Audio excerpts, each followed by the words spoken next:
قرآن کریم کی ہدایت ان لوگوں کو فائدہ پہنچاتی ہے جو سب سے پہلے قرآن کریم کا مخاطب اپنے آپ کو سمجھتے ہیں کہ یہ آیت میرے لیے ہے۔ اللہ تعالیٰ نے جو کچھ فرمایا ہے اللہ تعالیٰ نے مجھے فرمایا ہے، یہ آیت سب سے پہلے میری ضرورت کے لیے ہے، یہ آیت میری ہدایت کے لیے ہے، یہ آیت میری عبرت کے لیے ہے۔ تو اسی نظریے، اسی فکر، اسی سوچ کو سامنے رکھتے ہوئے کہ ہم جتنے یہاں پہ بیٹھے ہوئے ہیں ہر کوئی یہ سمجھے اور سب سے پہلے بیان کرنے والا یہ سمجھے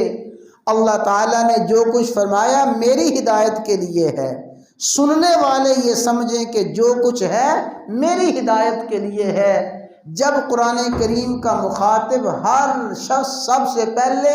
اپنے آپ کو سمجھے گا، انشاءاللہ ثم انشاءاللہ اللہ تعالیٰ اسے ہدایت اور عبرت ضرور عطا فرمائیں گے۔